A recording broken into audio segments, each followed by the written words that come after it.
بسم اللہ الرحمن الرحیم۔ السلام علیکم ورحمۃ اللہ وبرکاتہ۔ غزوہ حنین 8 ہجری۔ حنین مکہ اور طائف کے درمیان ایک وادی کا نام ہے۔ تاریخ اسلام میں اس جنگ کا دوسرا نام غزوہ حوازن بھی ہے، اس لیے کہ اس لڑائی میں بنی حوازن سے مقابلہ تھا۔ مکہ اور طائف کے درمیان وادی میں بنو حوازن اور بنو ثقیف دو قبیلے آباد تھے۔ یہ بڑے بہادر جنگجو اور فنون جنگ سے واقف سمجھے جاتے تھے۔ فتح مکہ کے بعد بھی انہوں نے اسلام قبول نہ کیا۔ ان لوگوں نے یہ خیال قائم کر لیا کہ فتح مکہ کے بعد ہماری باری ہے، اس لیے ان لوگوں نے یہ طے کر لیا کہ مسلمانوں پر جو اس وقت مکہ میں جمع ہیں ایک زبردست حملہ کر دیا جائے۔ چنانچہ حضور اکرم صلی اللہ علیہ وآلہ وسلم نے عبداللہ بن ابی حرد کو تحقیقات کے لیے بھیجا۔ جب انہوں نے وہاں سے واپس آ کر ان قبائل کی جنگی تیاریوں کا حال بیان کیا اور بتایا کہ قبیلہ حوازن اور ثقیف نے اپنے تمام قبائل کو جمع کر لیا ہے اور قبیلہ حوازن کا رئیس اعظم مالک بن عوف ان تمام افواج کا سپہ سالار ہے، اور 100 برس سے زائد عمر کا بڑھا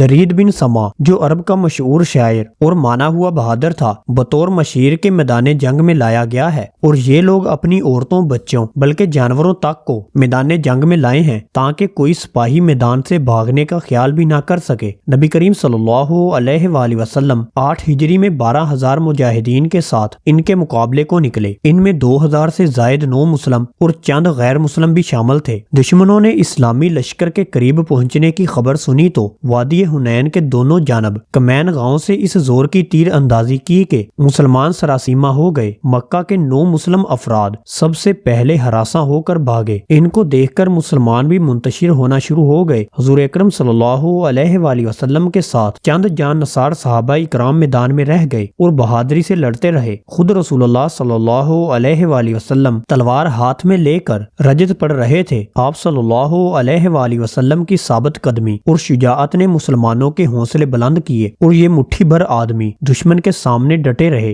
حضور اکرم صلی اللہ علیہ وآلہ وسلم کے حکم سے حضرت عباس رضی اللہ تعالی عنہ نے نام لے کے مہاجر قوم و انصار کو بلایا اور آواز پر مسلمان حضور اکرم صلی اللہ علیہ وآلہ وسلم کے گرد اکٹھے ہو گئے اور اس شدت سے جنگ شروع ہوئی کہ لڑائی کا رنگ بدل گیا۔ کفار مقابلے کی تاب نہ لا سکے اور بھاگ نکلے۔ بنو ثقیف نے طائف کا رخ کیا۔ بنو حوازن اتاس میں جمع ہوئے، لیکن مسلمانوں نے اتاس میں انہیں شکست دی۔ مسلمانوں کو شاندار کامیابی ہوئی اور دشمن کے ہزاروں آدمی گرفتار ہوئے۔ 10,000 تو مہاجرین و انصار کا وہ لشکر تھا جو مدینہ سے آپ کے ساتھ آیا تھا، اور 2,009 مسلم تھے جو فتح مکہ میں مسلمان ہوئے تھے۔ آپ صلی اللہ علیہ وآلہ وسلم نے اس لشکر کو ساتھ لے کر اس شان و شوکت کے ساتھ حنین کا رخ کیا کہ اسلامی افواج کی کثرت اور اس کے جاہو جلال کو دیکھ کر بے اختیار بعض صحابہ کی زبان سے یہ الفاظ نکل گیا کہ آج بھلا ہم پر کون غالب آ سکتا ہے۔ لیکن اللہ تعالیٰ کو کچھ لوگوں کا اپنی فوجوں کی کثرت پر ناز کرنا پسند نہیں آیا، چنانچہ اس فخر و نازش کا یہ انجام ہوا کہ پہلے ہی حملہ میں قبیلہ حوازن و ثقیف کے تیر اندازوں نے جو تیروں کی بارش کی اور ہزاروں کی تعداد میں تلواریں لے کر مسلمانوں پر ٹوٹ پڑے، تو وہ 2,009 مسلم اور کفار مکہ جو لشکر اسلام میں شامل ہو کر مکہ سے آئے تھے ایک دم سر پر پیر رکھ کر بھاگ نکلے۔ ان لوگوں کے بھگدڑ دیکھ کر انصار و مہاجرین بھی پریشان ہو گئے۔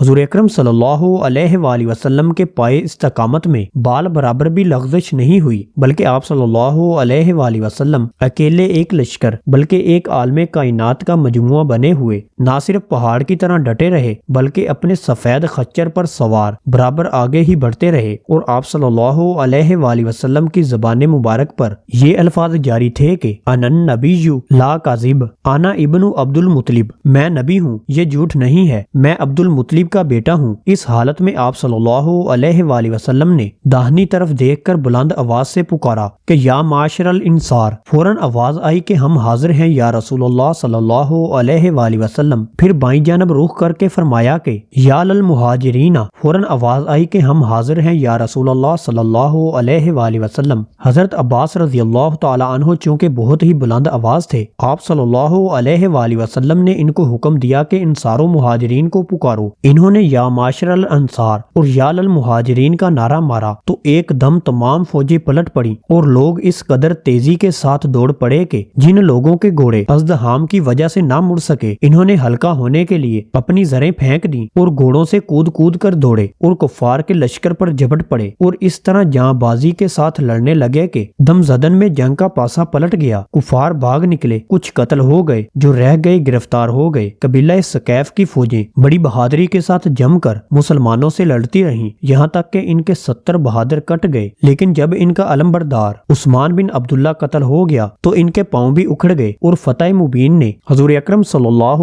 علیہ وآلہ وسلم کے قدموں کا بوسہ لیا اور کثیر تعداد و مقدار میں مال غنیمت ہاتھ آیا۔ اللہ تعالیٰ کی ان پر رحمت ہو اور ان کے صدقے ہماری بخشش ہو، آمین یا رب العالمین۔